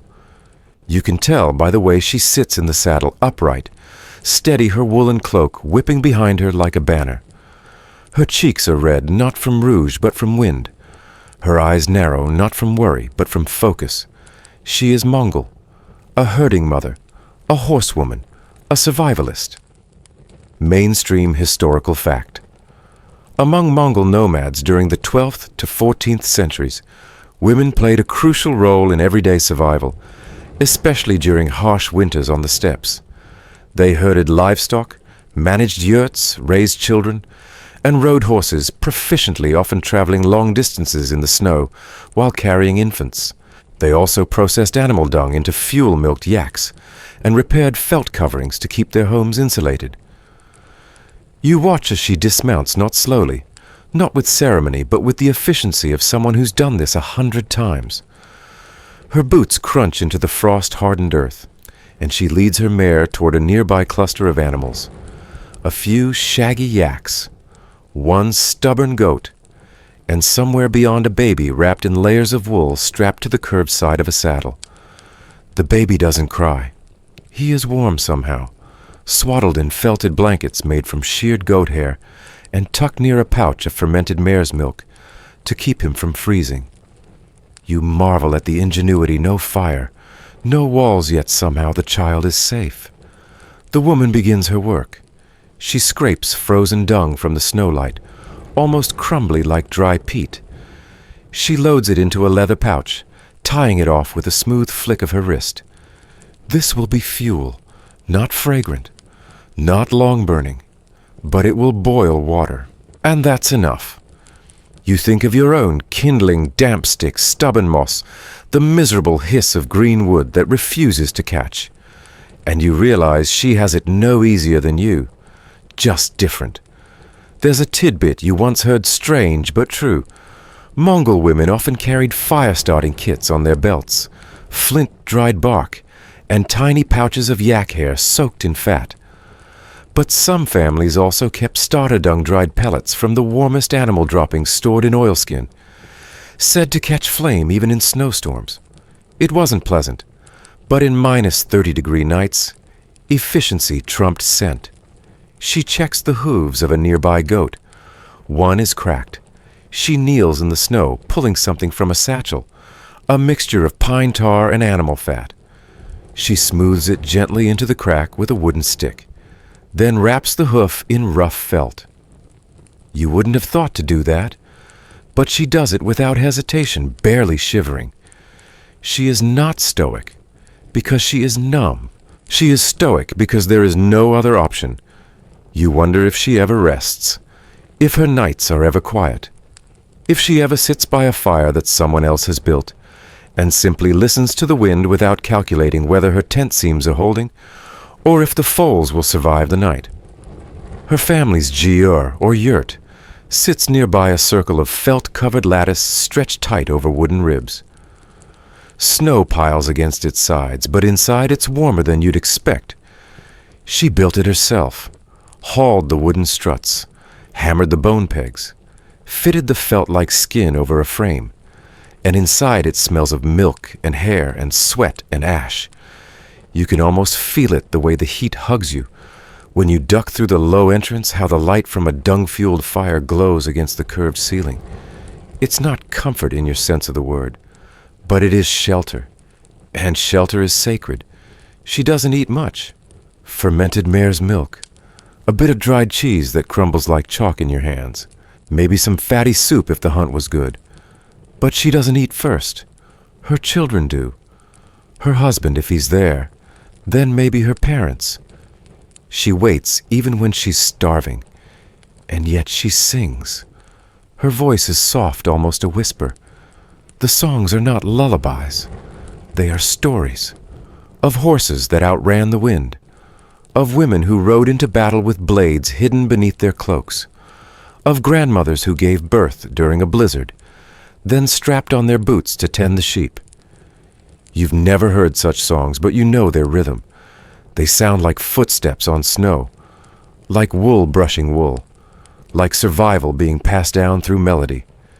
She moves again, never still. She slices frozen meat with a curved blade, patches a hole in her yurt with needle and gut thread, sharpens a bone hook for fishing, wraps her child tighter, and hums the wind away. You think about your own days, how they begin in the dark and end in darker, how your fingers are always raw, your back always sore. But compared to her, you wonder if you're soft. She has no roof. You have one. Barely. But it's there. She has no stew simmering. You do if you're lucky. And yet you both persist. You remember a time last year when your youngest fell sick in the deep of winter. No fever, no cough. Just a stillness that scared you. You didn't sleep for 2 nights, just rocked her gently and pressed warm cloths to her chest. She survived. You called it a miracle. But maybe it wasn't. Maybe it was just you. Your stubbornness. Your will. The Mongol mother has that too. She doesn't call it strength. She calls it living.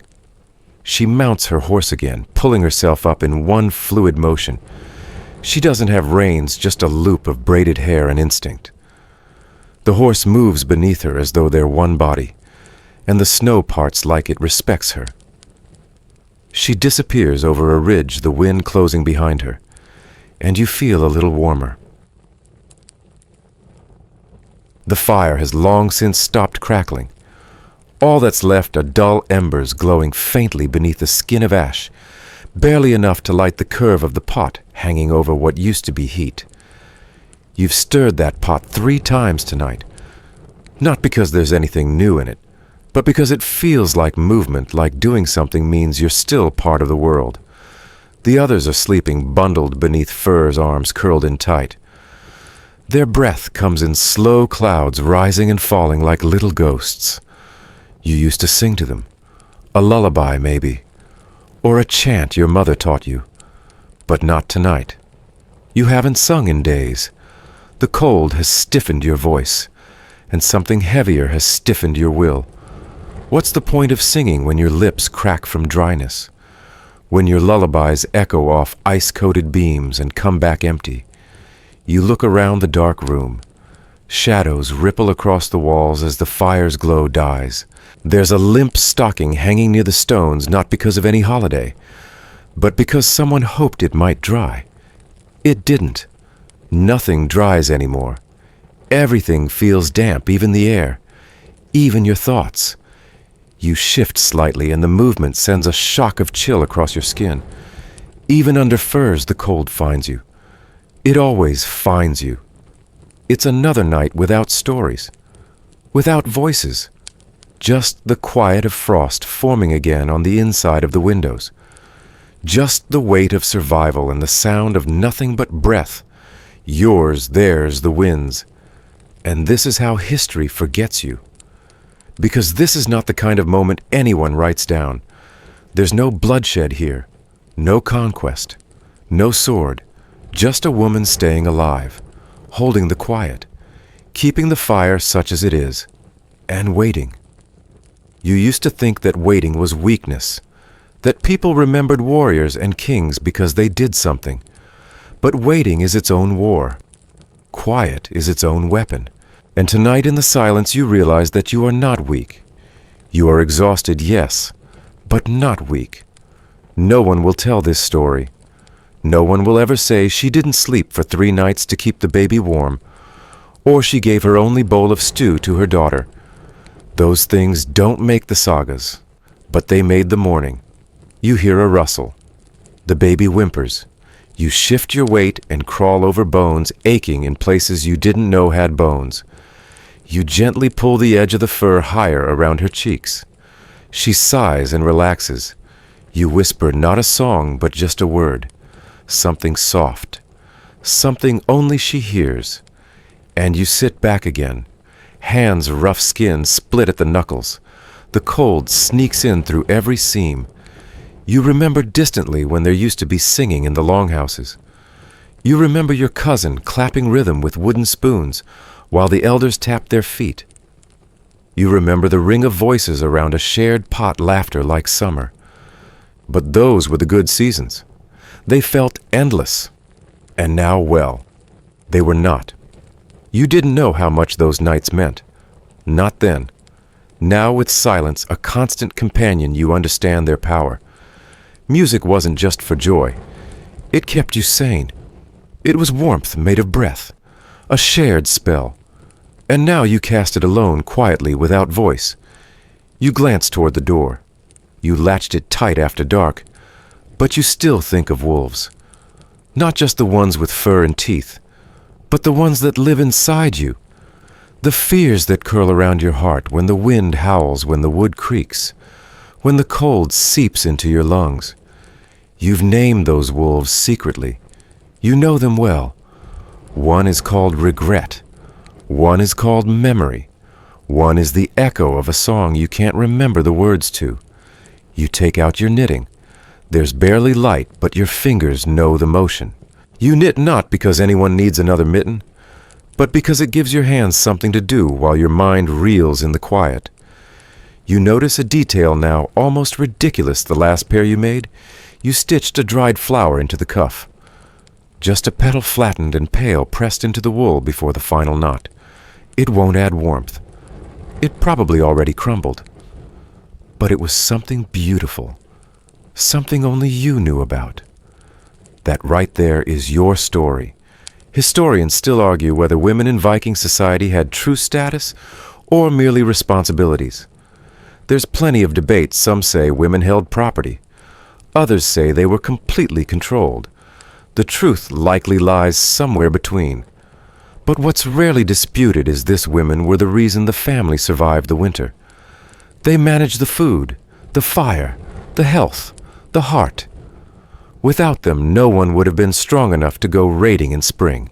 You think of those women now, others like you in other longhouses, bent over looms, stirring pots, holding sick children and not letting them die.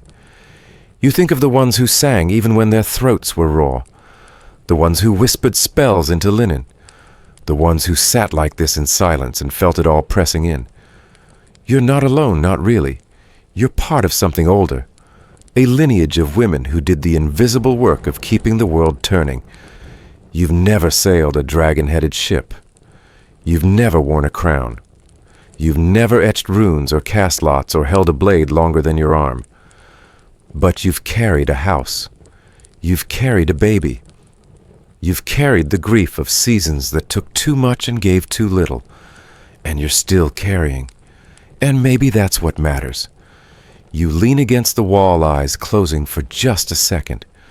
Your breath fogs the air in a slow rhythm. You listen again, not for music, but for the steady hum of life, the sound of survival, the faint rustle of fur, the shift of a leg, the creak of the roof, the way the fire groans in its sleep. You are so tired. But morning is coming. It always does. Even when there's no singing. Even when the history books stay silent. Even when the songs are lost and the stories are gone and your name is never spoken aloud. You are here. And you matter. It begins not with trumpets, but with a drip. Then another. Then a trickle of meltwater slipping from the edge of the roof, dark and thin and patient. You hear it before you see it. The snow at last is loosening its grip. And for the first time in what feels like forever, the world doesn't feel like it's holding its breath anymore. You open your eyes before anyone else does. It's not because you're rested, you're not. It's because the light woke you. And for once, it wasn't just the dull gray of another freezing dawn. It has color to it now, a pale gold that slips between the slats of wood and lands on the back of your hand. You study it like you've never seen it before, because maybe in some ways you haven't. Not like this. Not after all that came before. Your body still aches. Your hands are still rough. But you sit up and you know somehow you've done it. You've survived the longest night. And now the sun is coming back to see who's still here. There is work to be done, as there always is. You brush out the furs. You sweep the floors.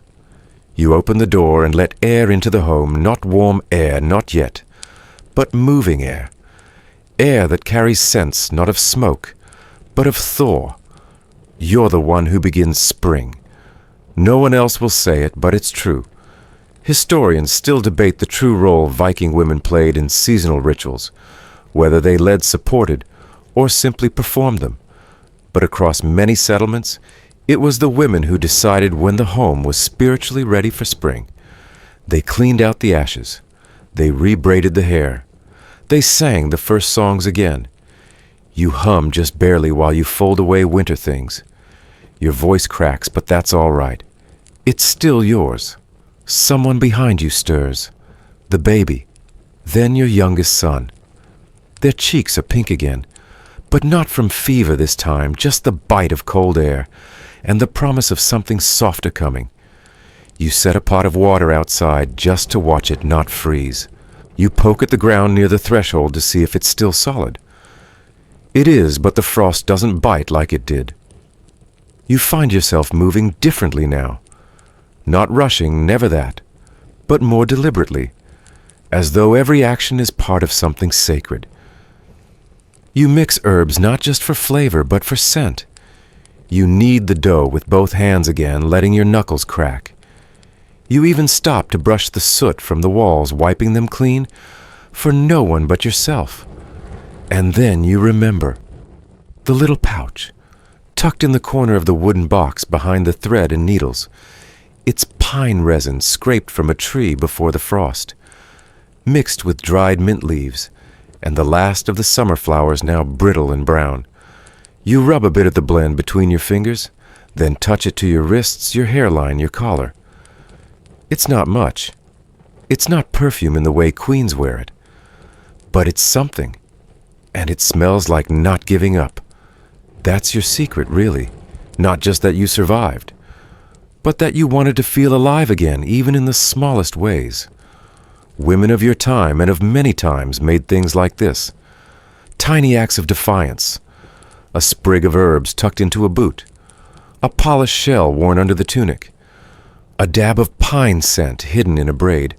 These weren't luxuries. They were messages. To themselves. To the world. To whatever spirits might still be listening. I'm here. I'm still me. I made it. You hang the blankets in the wind now. They flap like sails catching light. You press your palms to the wood of the doorframe and notice that the frost has stopped creeping along its edge. You step out into the pale sunlight and breathe in, deeply. For the first time in months, it doesn't feel like inhaling punishment. There are birds again. Not many, but enough to remind you that they never really left. They just went quiet the way you did. They're brave now, too. You spend the morning like that, slowly, without urgency, reclaiming your space. You fix a hinge. You untangle the netting by the window. You take inventory of the food and realize you didn't run out. Not completely. You rationed right. You managed. Even when no one was watching. Even when no one thanked you.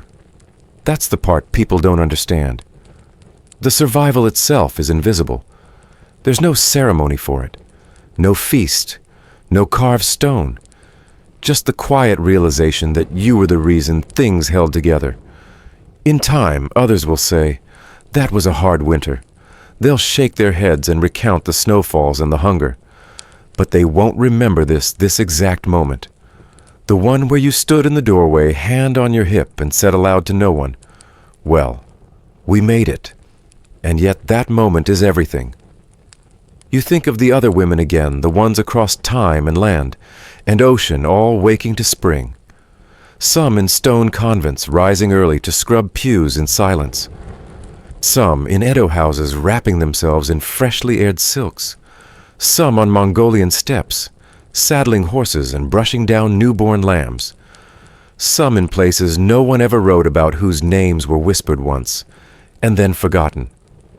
You are their sister, and you know something they all knew too. Survival is not a pause between events. It is the event. And your story doesn't need to be dramatic to be holy. You braid your hair slowly now, not because you have to, but because it feels good. You catch sight of yourself in a pan of still water and almost don't recognize the woman looking back. She is not the girl who laughed in the summer.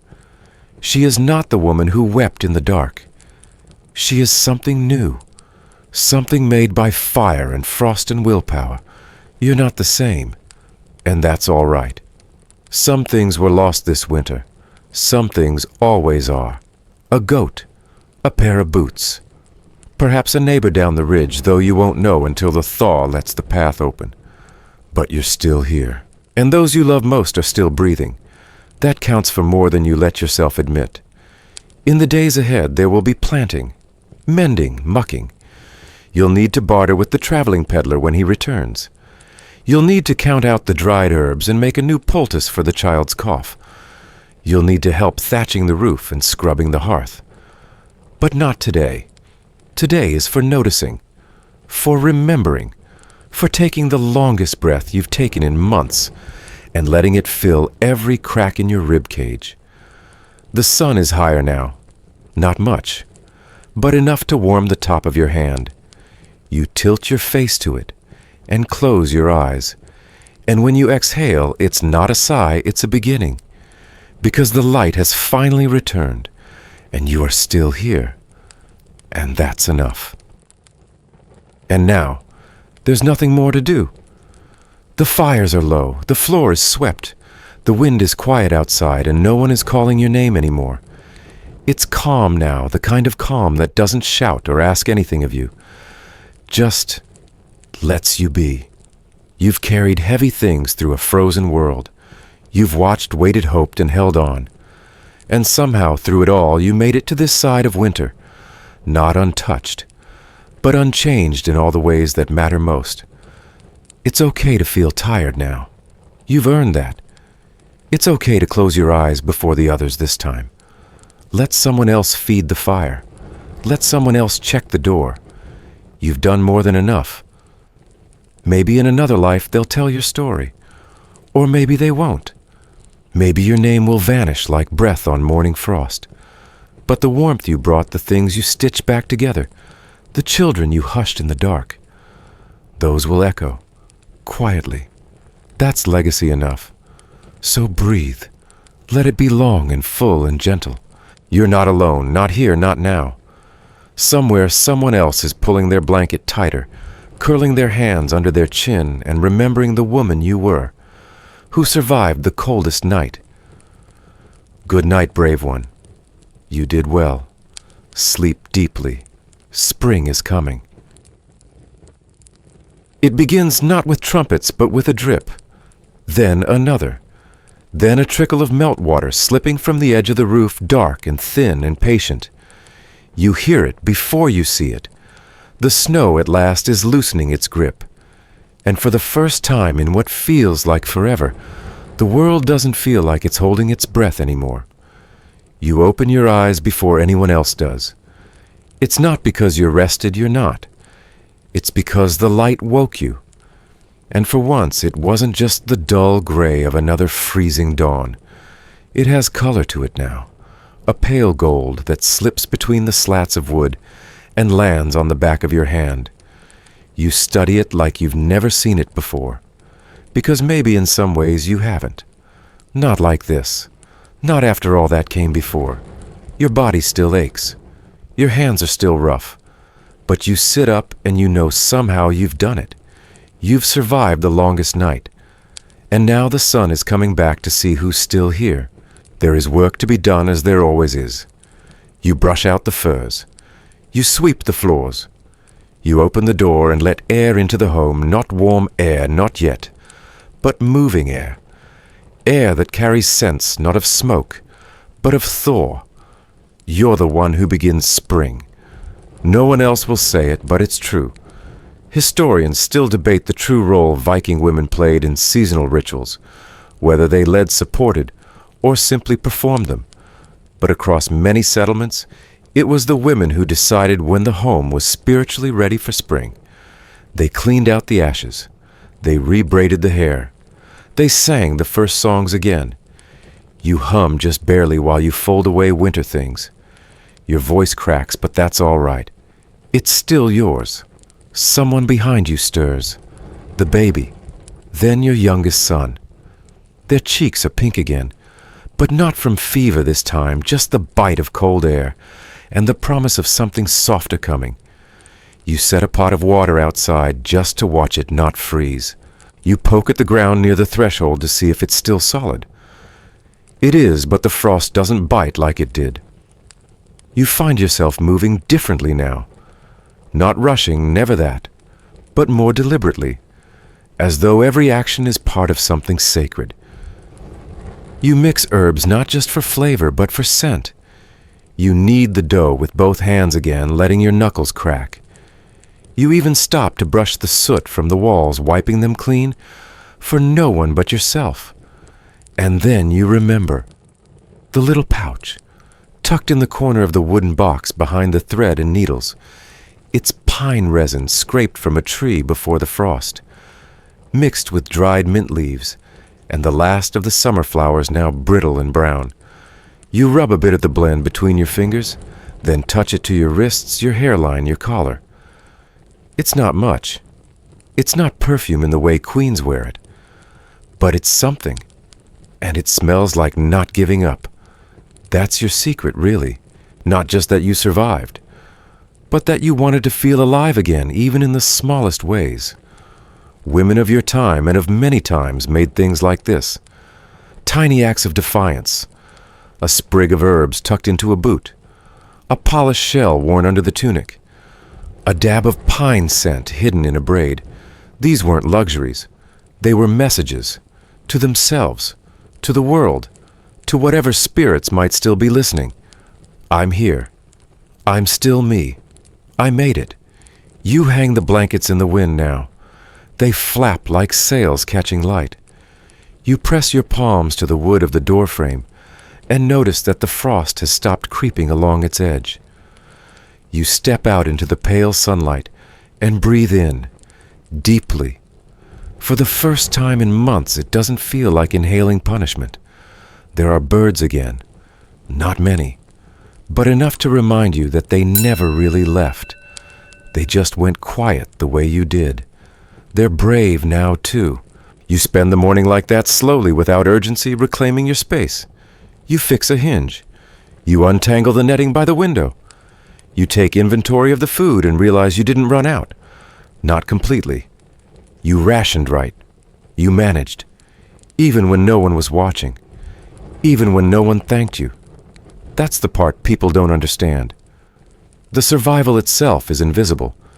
There's no ceremony for it. No feast. No carved stone. Just the quiet realization that you were the reason things held together.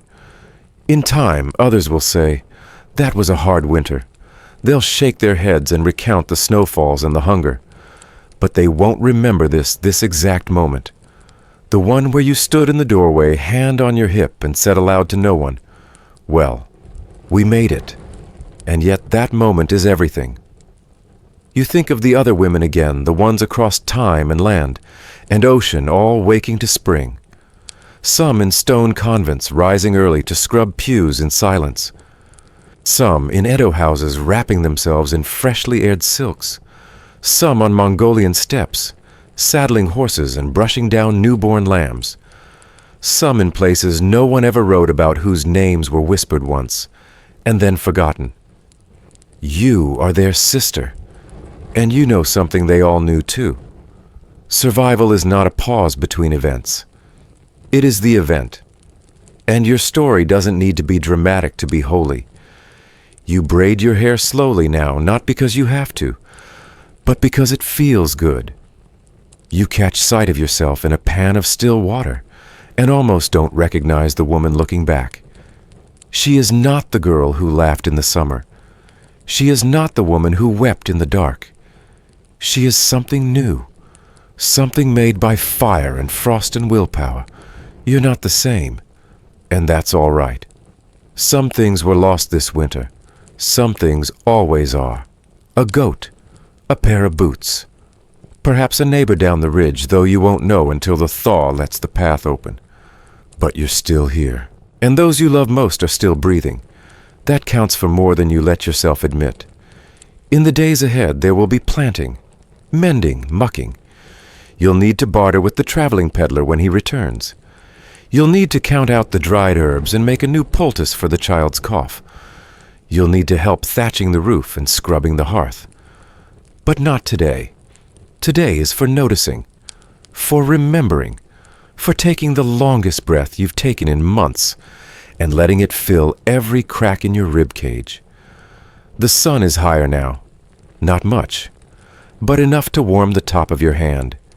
You tilt your face to it and close your eyes. And when you exhale, it's not a sigh, it's a beginning. Because the light has finally returned, and you are still here. And that's enough.